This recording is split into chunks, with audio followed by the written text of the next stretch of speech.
اعوذ بالله من الشیطان الرجیم. بسم الله الرحمن الرحیم. الحمد لله رب العالمین و صلی الله علی محمد و آله الطاهرین.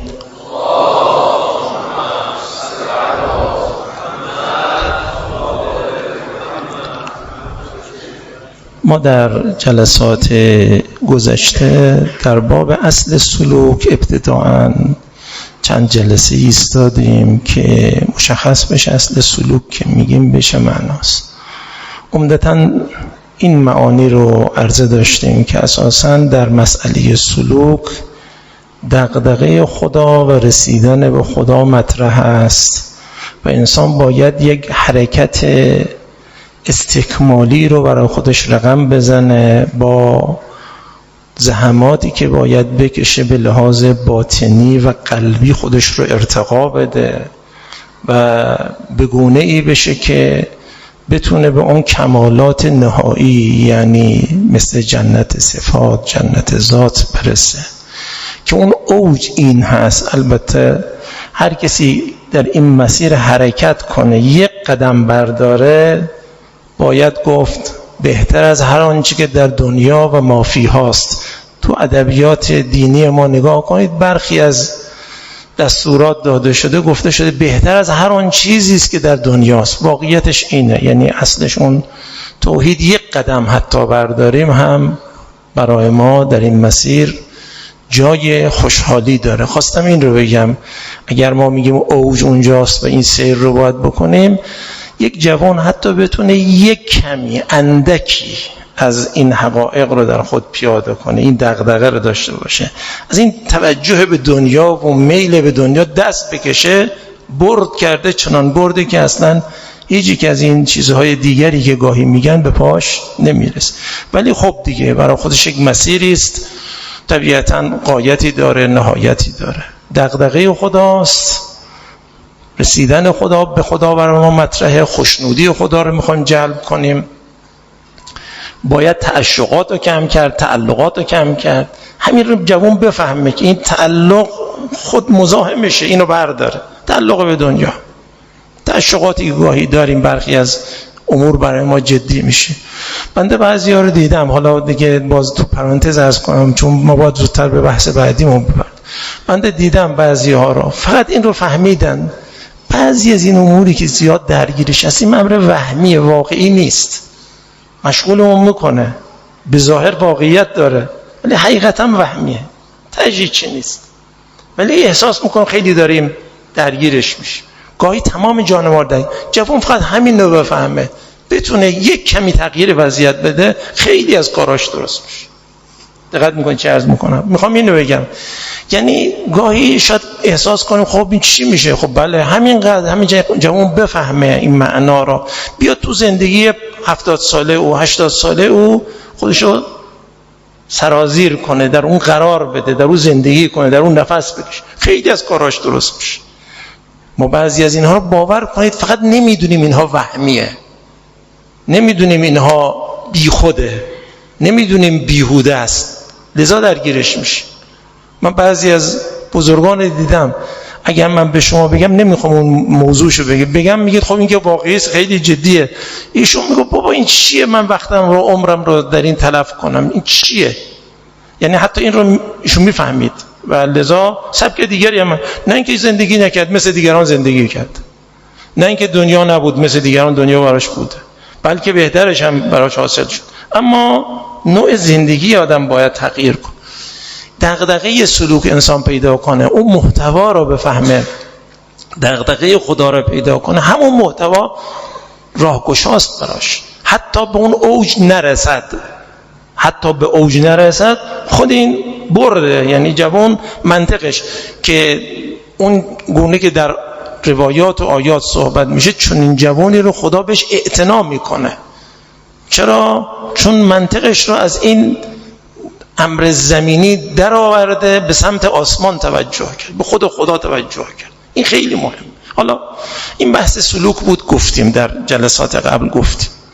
بعد از اون ما بحث اصلیمون در مورد سلوک اجتماعی بود. یه مقدمه ای باید میگفتیم. این مقدمه بود، گفتیم کمی توضیح دادیم، مفصلتر توضیح دادیم. این 4-5 جلسه بود الان اینقدری که یادم میاد گفتیم در باب سلوک. خب این چون این چیزی با یه همچه مؤلفه هایی که میخواد به مسئله باطنی هم توجه کنه، به قلب توجه کنه، یک حرکت درونی رو میخواد رقم بزنه، از یک طرف میخواد به خداش برسه، از یک سو در صحنه اجتماع بخواد باشه. این باعث شد ما مسئله سلوک اجتماعی رو مطرح کنیم. اصلا معنادار هست و دین چگونه میگوید.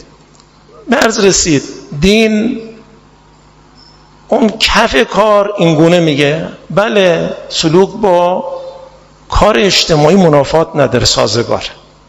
اون دغدغه‌های معنوی معناش این نیست که باید برم گوشه بشینم تا درست بشه، بلکه اصلا دین تشویق کرده که برید تو این صحنه ها باشید اما خدایی زندگی کنید. حالا بازم میرسیم و مفصل میگه این کف کاره.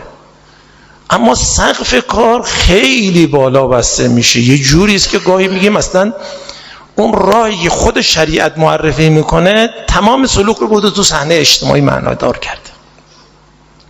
یعنی تمام سلوک رو به شکل اجتماعی بسته که حالا ما باید بعدها برسیم و توضیح بدیم. خب برای اینکه این مسئله رو درست کنیم گفتیم بنیادهای این اندیشه سلوک اجتماعی در دین چیه؟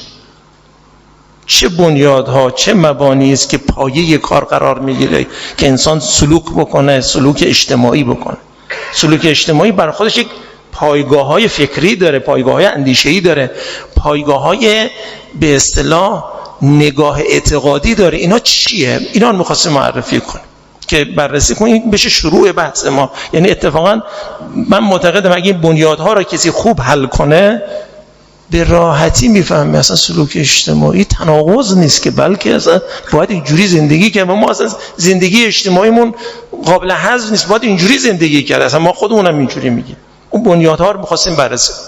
یک بنیادی که گفتیم دین هر 3 ساعت رو در تمام دستورات مد نظر داره و حتی دستوراتی که برای سامان این دنیا تشریع فرموده همه اونها را توحیدی بسته. یعنی حتی اونی که قرار سامان دنیا باشه. چند تا مثال زدم از مسئله ازدواج، از کسب و کار، از ارتباطات اجتماعی، چند تا مثال زدم. فقط دوست دارم برخی از سرورانی که اهل کارند تمام آنچه که بروندادهای اجتماعی حساب میشه و رویدادهای اجتماعی حساب میشه و حرکتهای اجتماعی حساب میشه و اقدام اجتماعی حساب میشه رو برخی از دوستان که میتونن برن احصا کنن. مثلا بگه این 50 تا چیز مهمی است در اقدام اجتماعی، بعد ببینن دین در این زمینه چگونه توحیدی بسته. فقط همین رو درستش کنن خودش یک رساله ممتعی است و نوع نگاه خیلی ها رو تغییر. این بیان رو کردیم. یعنی چی خواستم بگم؟ خواستم بگم اونجایی که حتی دین میخواد با تشریعاتش دنیا رو سامان بده اونجا رو توحیدی بسته. چند تا مثال عرض کردیم ما ازش گذشتیم. خب این رو کسی بدونه یعنی تمام اون صحنه‌های اجتماعی فضای سلوکی هم میتونه داشته، فضای توحیدی هم میتونه داشته باشه و داره. این توش هست. این یک. این نکته به عنوان بنیاد اول گفتیم. رسیدیم به بنیاد دوم که از جلسه قبل مطرح کردیم. بنیاد دوم چی بود؟ اندیشه بندگی. این اندیشه بندگی رو من به نظرم جا داره آدم گاهی تا مثلا 20 جلسه 30 جلسه بایسته. الان قصدم نیست که بایستم، اصلا نمیخوام این کارو، چون ما مقصود دیگری داریم باید نتیجه بگیریم. ولی جا داره آدم بایسته این اندیشه رو خوب بفهمه. ما تو بحثایی که تو قم بحث تفسیری داشتیم اونجا ایستادم مفصل این اندیشه رو توضیح دادم. یعنی شاید 20 جلسه 30 جلسه الان یادم نیست گفتیم اونجا، ولی واقعش اون خیلی کمک میکنه. اون نوع نگاه اصل این اندیشه رو دین به ما یاد داده. اینو در نظر بگیرید. ان اعبدونی هذا صراط مستقیم. این اندیشه دینی که گفته شده، یعنی اصلا صراط مستقیم که معرفی میکنه چیه؟ بندگی است. این رو در جلسه قبل اندکی گفتم، ولی میخوام یک کمی باز توضیح بدم. این جلسه دوم تلاش میکنم این رو به پایان ببرم که از جلسه بعد یک بنیاد دیگر رو مطرح کنم. تلاشم این. حالا ببینید چی عرض میکنم. هیچ شده توجه کنید نسبت سوره حمد با کل قرآن چیه؟ شنیدیم گاهی که کل قرآن رو در سوره حمد جمع کردن، اینو شنیدیم، ولی قرآن خودش میگه چی؟ لقد آتیناک سبعا من المثانی و القرآن العظیم. ای رسول الله به تو سوره حمد رو دادیم و قرآن عظیم رو دادیم. اصلا عدل قرآن قرار داده سوره حمد رو.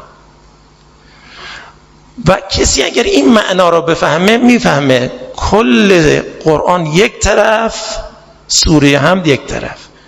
و البته برای خوش توضیحاتی داره، من یکی دو تا اشاره میکنم، وقتش نیست، فقط میخوام نکتهش رو اول دریابید. بعضیا میگن تمام سوره ها که بسم الله شروع شد، اما بسم الله الرحمن الرحیم سوره حمد با تمام بسم الله ها فرق داره. چرا؟ چون هر بسم الله هر سوره‌ای قراره چیکار کنه؟ نسبت به اون سوره بشه بسم الله و آغاز. ولی سوره حمد قراره چی باشه؟ کل قرآن رو پوشش بده، لذا بسم اللهش فرق داره. ببینید برخی از این بزرگان اهل معرفت در مورد بسم الله سوره حمد چه گفتن. حالا نمیخوام ورود کنم، فقط میخوام اصل اندیشه رو ببینید، خیلی مهمه.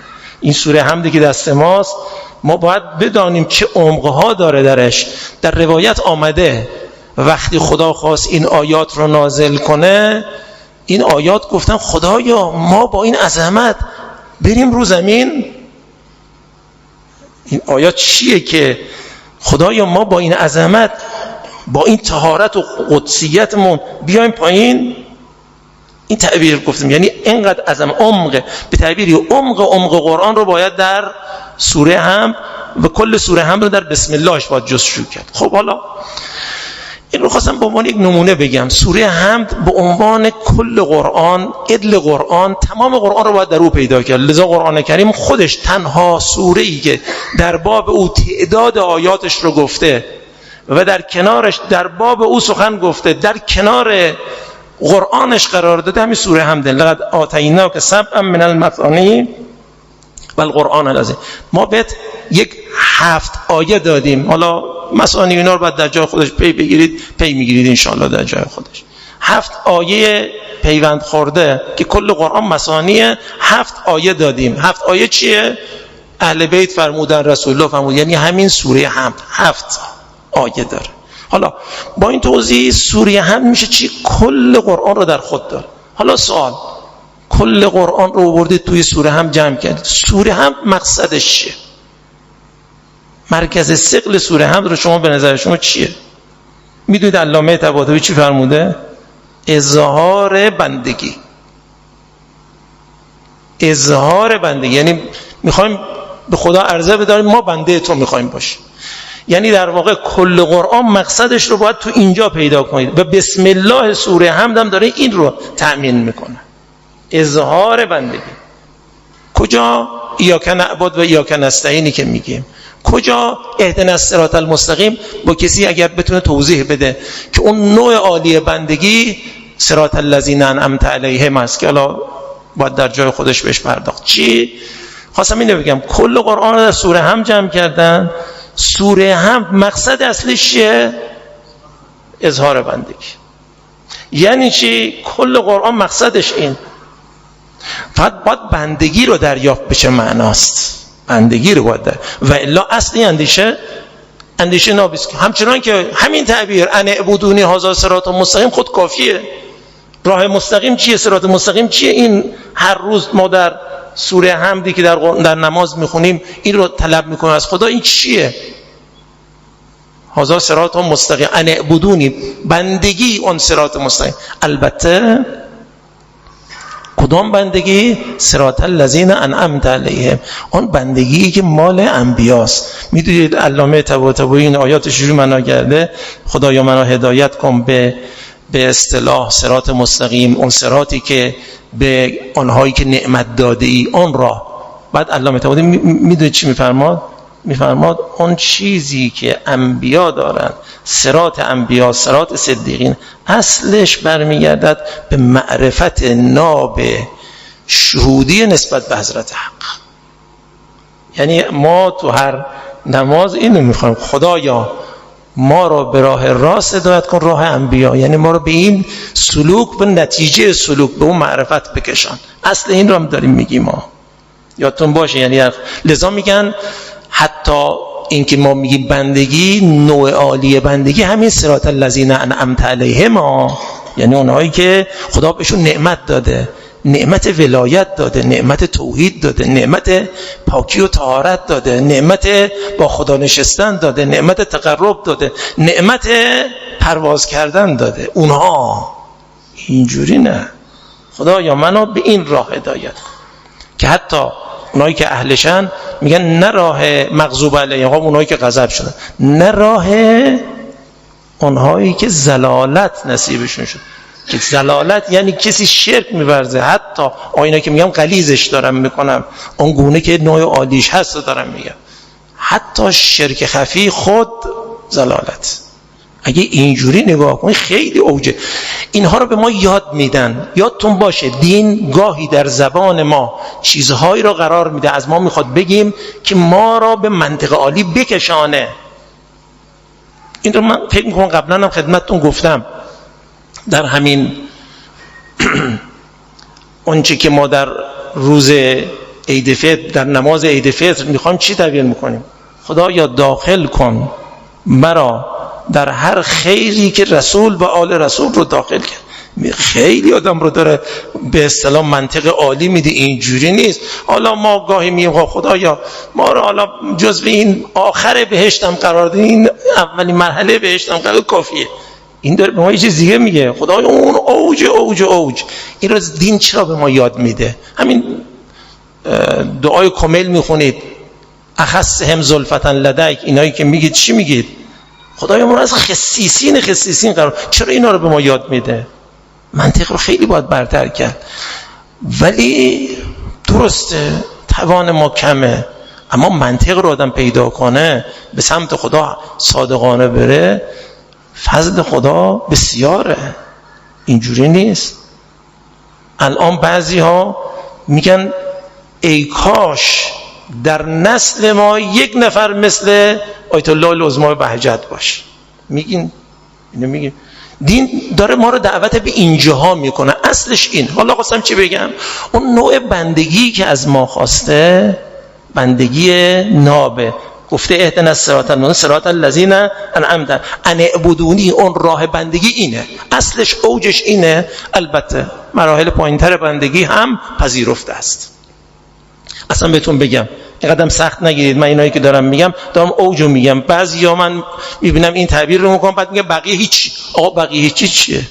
همینقدر که شما اومدی گفتی خدایا من تو رو میپذیرم، میخوام دستور تو اجرا کن، همین، و به صورت سوری هم اجرا کن. یعنی چی؟ یعنی همین نماز رو میخونید، نه حضور قلبی نه هیچ. خوبه؟ این کم چیزی نیست. یه دفعه نشه که بگید خب پس هیچی، ما هیچی نداریم، هیچی نشد. نه، اتفاقا خیلی زیاده. یاد بگیریم، جسته جسته باید بالا رفت. اینو فقط میگیم یاد بگیریم که اول بگیم خدایا همین که تو گفتی کافی مونه، من دیگه کار دیگری بلد نیست. نمیدونم این جریان رو براتون گفتم. این مرحوم آخوند کاشی ظاهرا باید گفته باشم، الان دیگه در خاطرم نیست، از بس چند جا گفتیم خودم هم نمیدونم کجا گفتم این رو، ولی الان بذارید عرض میکنم. بازم لطف داره، این لطفش var. آخوند کاشی از اون عرفای ناب اصفهان، از این متأخرینی که بسیاری از این عالمان ربانی متأخر بهشون وصل میشن. آخوند کاشی یه روز اومده بود، دیده بود بنده خدایی آمده است 4 بعد از ظهر داره نماز میخواد بخونه، رفت وضو بگیره، وضوش خوب نبود. یعنی اون گونه که باید درست میگرفت نگرفت. یه بنده خدایی تو صحرا بود، اومد دست بر قضا سلام با آخوند کرد، اومد کنار آخوند یه کمی جلوتر شروع کرد به نماز خوندن. نماز خوند، دید این نمازش هم درست نبود بعضی از اون. تمام که شد، آخوند کاشی با اون عظمت گفت که های عمو، نه وضوت درست بود نه نمازت. اون هم در جواب گفت آخوند کاشی میدونم، من از صحرا بلند شدم، فقط اومدم، میدونم اینا درست نیست، من از صحرا بلند شدم اومدم اینجا فقط بگم من تاقی یاغی نیستم، فقط بگم خدای من اینجوریه، من وضعم اینه، اومدم تاقی یاغی نیستم. من نمیخوام نسبت تو عصیان کنم ولی بلد نیستم همینجور. میگن آخوند کاشی رو انقدر اثر کرد این حرف این بزرگوار، این مرد عادی چیه؟ لطف بندگی توش بود، همینقدر که در حد خودش، یه لطف بندگی ناب که ایشون گفته که خب اینه که دیده بود آخوند کاشی به اون عظمت متحول بشه از سخن ایشون. چرا؟ چون یه حرفی زده لطف بندگی توش هست. آقا ببینید این مهمه. حتی بهتون بگم این رو آیون اهل بیت گفتند، در آیون اهل معرفت از اهل بیت گرفتن، از امام داره، دیگران داره. حتی گاهی آدم گناه میکنه. اولا اون مسئله آخوند گفتم یه دفعه نشه حالا بگی خب آقا ما نمیخواد اصلا وضو بلد باشیم، اونها مسئله نیست. این بنده خدا من میدونم جوری بوده که خدا همین جوری ازش میپذید، ولی معناش این نیست که کسی میتونه یاد بگیره یاد نگیره، باید یاد بگیره. اصلا اتفاقا یک شأن بندگی همینه که خدای تو گفتی بس من برم چه خبره. واضح باشه. این نکته در مورد آخوند کاشی. در بعدش هم بعضی از آقایون حتی این رو گفتند، بعضی از آقایون گفتن به برکت روایات گفتن حتی آدم گناه میکنه، گناه که اصلا نباید بکنه. گاهی انسان گناه میکنه، این شرمندگی گناه او رو میکنه. این به بندگی نزدیکتره گاهی از بعضی از کارها. تعبیر امیرالمومنین چیه؟ سیئتان تسؤک خیر من حسنة تعجبک. کار اشتباهی بکنی، سیئه‌ای بکنی که از خودت بد بیاد، بگی من بد بنده‌ای هستم، این بهتر از اینه که یک کار حسنه‌ای بکنی که موجب عجب تو بشه. چرا؟ عجب تو رو از بندگی در برده. عجب میگه من، نمیگه خدا، راه رو بر خدا سد میکنه، ولی این شکسته میشه. چی میخوام بگم؟ میخوام بگم بندگی از همون اول، همون اندک بندگی، بنده حتی میگم اینایی که میگیم بازم معناش نیست که گناه باید کرد، واضحه اینها، میخوام فقط معنا رو درست کنم. بنده خودم خیلی اعتقاد دارم به بعضیا که اهلش نیستن، میگم فقط شما خواهشاً به ماه رمضان رسیدی مراعات کن، گناه نکن. اصلا روزم نمیگیری، خواهشاً در بیرون میری توی خیابون چیزی نخور، بگو درسته من روزه نمیگیرم بد میکنم، ولی انقدر متوجهم که نباید حرمت دستورات خدا رو بشکنم. همین رو بگی یک نوع بندگی. سرور من بنده خودم معتقدم هر کی واقعا این رو میگه و این شکلی عمل میکنه، خدا بالاخره دستش رو میگیره. یعنی راه آشتی رو باز گذاشته، راه بندگی رو باز گذاشته، این میره جلو. این چرا گفتم اینا رو چرا تاکید میکنم؟ میخوام بگم ببینید بندگی قرار نیست حتما اون اوج باشه، از اینجاها بندگی شروع میشه. یعنی همینقدر که آدم حریم خدا رو مواظب باشه، جانب خدا رو مواظب باشه. بعضی موقع برای بندگان خدا صحبت میکنم، میگه خدای من دارم حرف میزنم ولی من خودم وضعم خرابه. اینجوری نیست که خدای من خیال کنم کسی هم. این یاد بگیریم، این نوع بندگی رو داشته باشیم. یاد گرفتید ذره ذره بیا جلو. میای جلو، اوجش کجاست؟ اون نیست که مال انبیاست. چیه؟ حتی شرک خفی رو هم برای خودشون حرام میدونن، برای خودشون خروج از بندگی میدونن. درسته، ولی آقا اینی که عرض میکنیم ما باید این اوج رو بیابیم، جسته جسته به سمتش حرکت کنیم. مثلا ببینید شرک خفیه، من ببخشید امشب دارم از فضا یک کمی در میرم، میخوام فضا روشن بشه و الا نباید اینجا الان بیشتر بایستم. ببینید بنده خدایی، خب این مسئله شرک خفی است. بسیار شرک خفی رو ما تو دل داریم بسیار. یعنی گاهی از اینکه یکی نسبت به ما مکدر میشه برای ما سخت میشه، جانب خدا هم زیاد توجه نمیکنه، این بیشتر توجه میکنه. خب یک شرک خفیه بسیار، باشه اومد بسیار تو دل هست بسیار، اما چرا به زبان میاری؟ لااقل بگو من شرک خفی رو که میفهمم دارم در دل، به زبان نمیارم. یعنی این لحظه یک کمی مواظبت میکنه. خب یعنی چی؟ یک ذره از شرک خفی رو داره کم میکنه، یعنی حتی به زبان هم نیاورد. ولی اینکه خیلی از این شرکای خفی تو دل داره ولی دوست نداره حتی به زبان بیاره، چون زبان بیاره داره افشاش میکنه، خودش داره این رو نشر میده، خودش هم داره خودشو بیشتر درگیر میکنه. چی عرض میکنم؟ ما بعضی از شرکای خفی داریم میتونیم اصلا به زبان نیاریم، اعتراض نکنیم، چیزی نگیم، به زبان بگیم خدایا تو دل هست تو درست کن.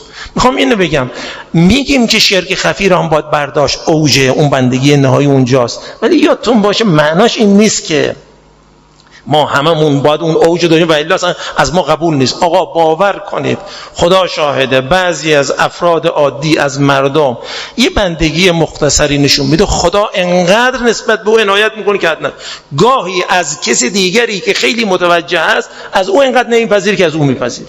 چرا؟ لطف بندگی برای خودش معنا داره. حالا اینو گفتیم. حالا دین اون اوج بندگی رو به ما گفته، اهدنا الصراط المستقیم صراط الذین انعمت علیهم. این صراط مستقیم همون نوع اوج بندگی است. اوج بندگی هم میشه اون فضاهای نهایی شهودی. علامه طباطبایی میگه ما تو نماز وقتی میگیم خدایا ما را هدایت کن به سمت صراط مستقیم، صراط آنهایی که بهشون نعمت دادی، یعنی انبیا، صدیقین، اینها که در قرآن آمده، خب این رو میخوایم. در انبیا چی میگذره که ما باید بخوایم؟ علامه طباطبایی تو همین صراط مستقیم توضیح میده. صراط مستقیم بر خودش مراتبی داره، وقتی میرسه به انبیا تبدیل میشه به معرفت ناب شهودی. اصلا انبیا با دیگران فرق در اینجا دارن، یعنی ما طلب میکنیم سلوکی که تبدیل بشود به چی؟ تبدیل بشود اون اوج، بشود اون شهود نهایی. ببینید چی میخوایم اصلا. این رو علامه طباطبایی در تفسیر المیزان خیلی خوب عالی توضیح داده. البته خیلی مندمجه، بله، من کلا علامه طباطبایی قلمش قلم مندمجه، قراره که یک کتاب فنی به اصطلاح فشرده بنویسه، بنابر مفصلات نیست. خب حالا این رو گفتیم. این بندگی را کسی اگر فهمید، سوال، چون این بندگی در کجا بندگی است؟ یعنی مثلا تو پستوی خانه بندگی است، تو نماز بندگی است، اما من تو مغازه میرم بندگی نیست؟ تو کسب و کارم نباید بندگی اجرا بشه؟ تو نمیدونم ارتباطات اجتماعی بندگی باید حذف بشه؟ چی باید گفت؟ قرآن کریم دستور بندگی که میده سرش رو در این میدونه، چون شما بنده ایست و خدا اله شماست، خالق شماست، رب شماست، فعبدو، پس بپرست. در آیات فراوانی این رو توضیح داد. یعنی چی؟ گفته چون بنده هستی تکویناً، چون واقعاً در تکوین خدا خالق شماست، رب شماست، اله شماست، حالا که اینجوریه، چون اینجوریه، پس بپرست. این پس رو اونهایی که اهلش هستن میدونن، یعنی داره یک نتیجه حکمت عملی میگیره از حکمت نظری. میخواد بگه چون بنده اید پس بندگی کنید در مرحله سلوک و اراده خود. خب حالا این نیست. دلیل این که من باید بندگی کنم چیه؟ چون بنده هستم. من سوال میکنم، ما که بنده هستیم تو بازار میریم بنده تکوینی حق نیستیم؟ تو صحنه‌های اجتماعی میریم بنده نیستیم؟ همه جا بنده ایم. اصلا مهر بر پیشانی ما خورده به عنوان بنده، هر جا میریم بنده ایم. اگر اینه فعبدو هم یعنی چی؟ در همه ساعت. بلکه اصلا دین بیشترین دعوتی که میکنه، الان همین سوره بقره رو شما بخونید، سوره بقره، آیت الکرسی رو که آشنا هستید، سوره بقره درش صحبت این اندیشه هست، یا خدا یا طاغوت. میدونید خدا و طاغوت رو که مطرح میکنه، این دوگانه در چه صحنه‌ای مطرح؟ در صحنه اجتماعی. یعنی تا میگه یا خدا یا طاغوت، طاغوت در فضای اجتماعی مطرحه. بزرگترین سردمداران حرکت ضد توحید و غیر توحیدی در برابر خدا در صحنه اجتماعی رو میگن طاغوت. مقابلش خدا قرار میگیره. یعنی یا باید در صحنه اجتماعی خدا را بپذیری یا طاغوت را، یا بنده خدا باشی یا بنده طاغوت. دست بر قضا قرآن میگه عده‌ای بنده طاغوتن، بندگی طاغوت، معبد الطاغوت. نگاه کنید تو قرآن آمده. میخوام چی بگم؟ میخوام اینو بگم، اصلا صحنه اجتماعی صحنه بندگی منه. من با نامحرم برخورد کردم در صحنه جامعه، اونجاست که من باید بنده باشم یا نباشم. من وقتی حسدم نسبت به دوستم در یک شغلی پیش میاد، اونجاست که من باید بنده باشم یا نباشم. اونجا که برای من انانیت پیش میاد در کار اجتماعی، خودم رو میبینم، اونجا باید ببینم من بنده خدایی هستم یا بنده خودم، عبدالهوا هستم یا عبدالله هم. تا این رو میگید اصلا اندیشه بندگی دینی همه ساحت ها رو پر میکنه. از ما خواسته مرکز ثقل کارمون رو قرار بدیم بندگی کردن خدا. بندگی کردن خدا رو هم چیکار کرده؟ به گونه‌ای توضیح داده که تبدیلش کرده به چی؟ تبدیل کرده به صحنه اجتماعی. یعنی صحنه اجتماعی هم باید بندگی خدا بشود. تا این رو میگید معناش اینه اصلا نمیشود اقدام اجتماعی رو بدون بندگی خدا معنا کنید. صحبتی حضرت امام داره قبل از انقلاب، یکی از علما خواسته که شما هر کس مطلبی دارید بنویسید در هر زمینه‌ای به من بدید، من به عنوان یادگار از علما داشته باشم. حضرت امام یه نامه‌ای داره، اونجا میدونید چی میکنه؟ قیام لله باید کرد و برای خدا باید کار کرد، وگرنه انسان برای نفس کار میکند. بعد شروع کرد یک به یک توضیح داد کسی که این گونه میکند برای نفس کار میکنه. یک بخونید اون مکتوب رو، حالا مگه بتونم این رو پیدا کنم میدم دوستان بذارن توی به اصطلاح اون فضای مجازی شما استفاده کنید. عبارت امام رو، یک مکتوب امامه، دقت میکنید خیلی عالیه. یعنی نشون میده یا بنده خدایی یا بنده هوایی، یا باید بندگی خدا کنی در صحنه اجتماعی. بس صحنه اجتماعی رو داره توضیح میده از امام، اصلا نه جای دیگه. این رو کسی بفهمه اون اندیشه ناب سلوک اجتماعی رو بفهمه. ما باید بندگی کنیم اون هم چی؟ به نوع عالی. حالا برای نوع عالی در جلسه قبل یک نکته گفتم، یک آیه خوندم. آیه چی بود؟ این آیه بود که به اصطلاح کسانی که کار میکنن همه رو باید برای لله ببندن. قل، آیه 162 انعام، ان صلاتی و نسکی و محیای و مماتی لله رب. این رو در جلسه قبل توضیح دادم که تمام حیات و مماتم برای خدا شود، یعنی برای خدا قدم بزنم، برای خدا حرکت اجتماعی کنم، برای خدا در فضای خانواده حرکت کنم، برای خدا نسبت به بچه چنین کنم، برای خدا با همسر چنین کنم. ببین اینا اینجوری همش حیات و مماتم رو این گونه ببندم. این تعبیر اومده در فرهنگ قرآن. یکی دو تعبیر دیگر رو میخوام بخونم چون اون اوج بندگی رو تو همین آیات توضیح داده. آیه دیگری است، آیه 112 سوره بقره. بلا من اسلم وجهه لله و هو محسن فله اجره عند ربه ولا خوف علیهم ولا هم یحزنون.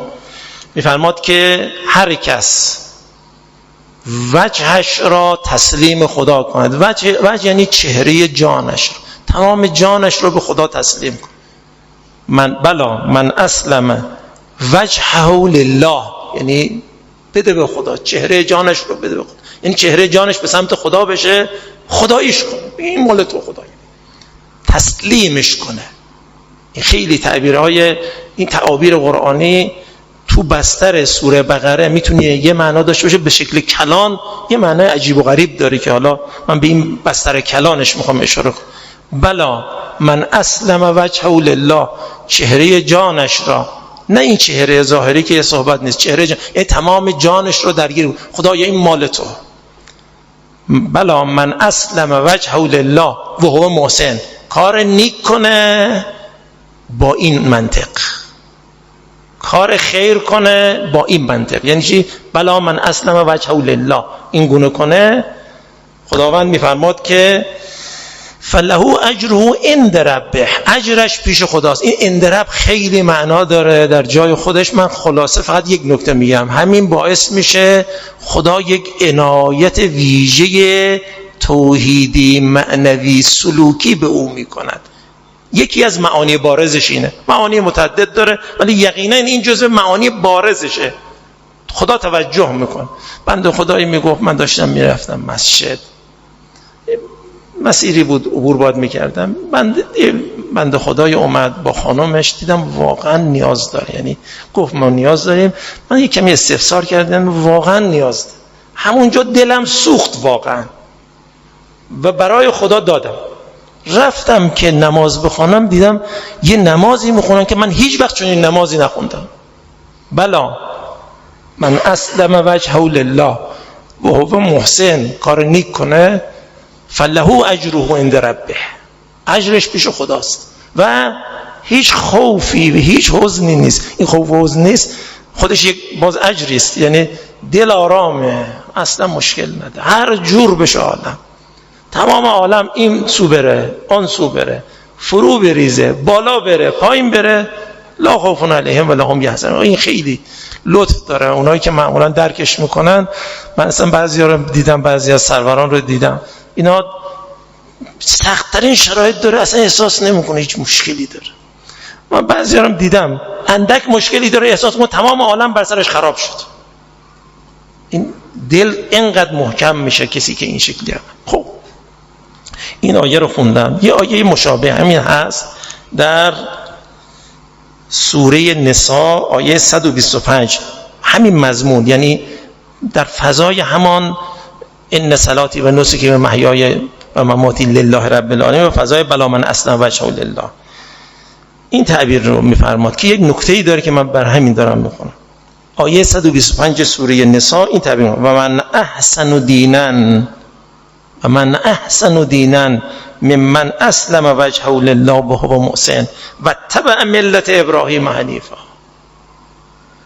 چه کسی دین بهتر و برتری داره از این شخص؟ یعنی این شخص جزو اونهاییست که دیانت، دینداریش برترین دینداری هاست که من عرض کردم اون اوج بندگی. من احسن دینا، چه کسی برتر از اینه؟ ممن اسلم وجهه لله، چهره جانش رو به سمت خدا کنه، و هو محسن، و کار نیک کنه و تبعیت کنه ملت ابراهیم حنیف را. خواستم اینو بگم، اون آیه‌ای که در قبل خوندم، آیه 112 سوره بقره، اون توضیح داد که این کار رو کسی بکنه براش اجر است. الان اینجا میگه همین کسی که اسلم وجهه لله و هو محسن، وجهش رو به سمت خدا بکنه، برای خدا کار کنه، تمامش رو به خدا تسلیم کنه و کار نیک کنه، بهترین دینداری رو میکنه، بهترین بندگی را.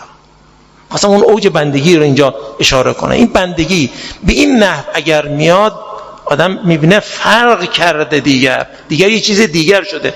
و باز برای اینکه این نکته رو درست کنه میگه ملت ابراهیم حنیف رو تبعیت کرد. ملت ابراهیم چی بود؟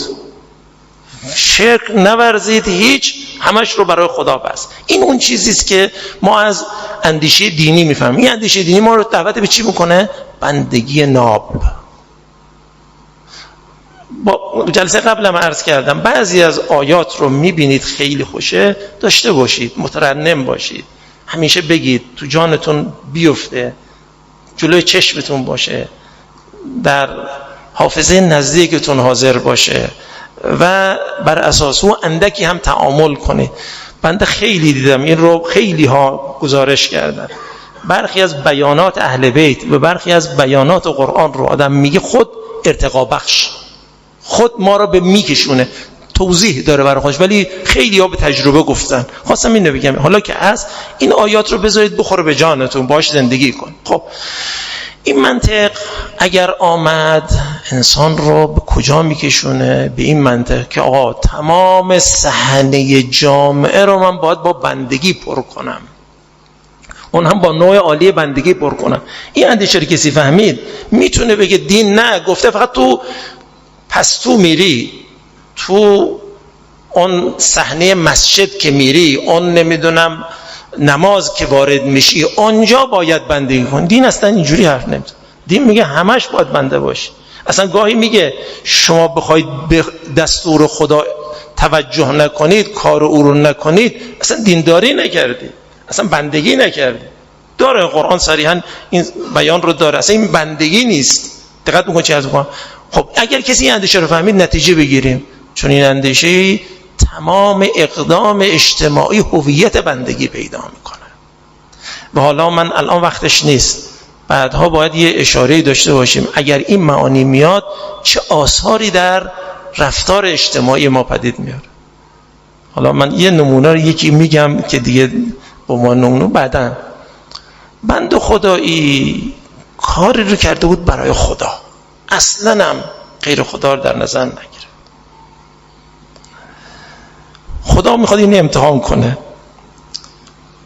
یه بنده خدای دیگه اومد در مورد این گفت توی جمع، گفت این کار رو کرده برای این کرده، این اصلا اینجوری نیست، جوری که این حرف بیاره 2 کلمه بگه، این اصلا حرفی هم نزن.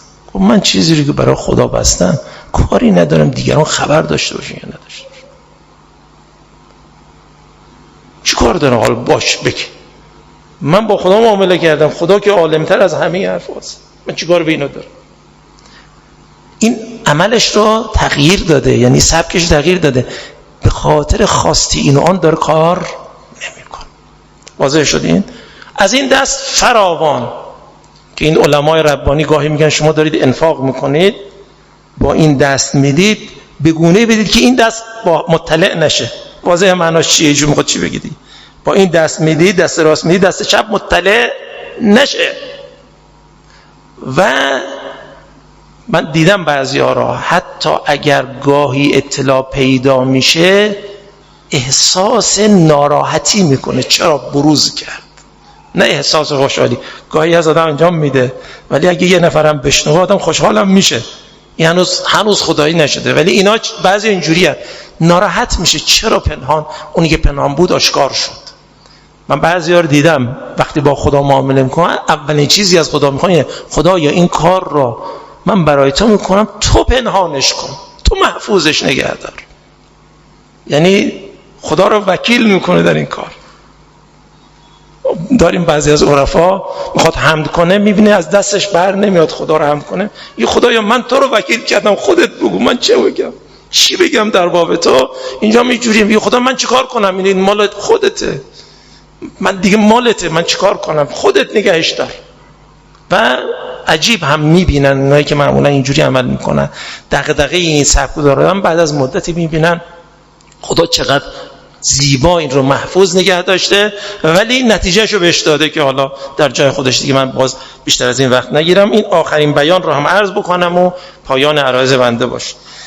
یه بیانی داره امیرالمومنین توی همین مفاتیح هم آمده و واقعا این خیلی عالیه.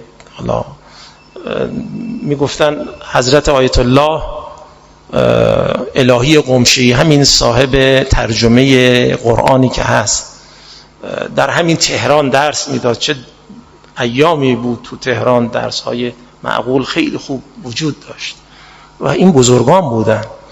حضرت استاد حسن زاده آمولی رحمت الله علیه میفرمود که ما درسشون میرفتیم، ایشون همیشه تو قنوتش این رو میخون، این بیان امیرالمومنین: الهی کفا بی عزن ان اکون لک ربا ان اکون لک عبدا و کفا بی فخرا ان تکون لی ربا انت کما احب فاجعلنی کما تحب. خیلی عالیه. خدایا چه عزتی از این بالاتر که من بنده تو هم. این که بنده تو هم بزرگترین عزت منه، برای عزت من همینقدر کافی. و چه فخری از این بالاتر که تو پروردگار منی.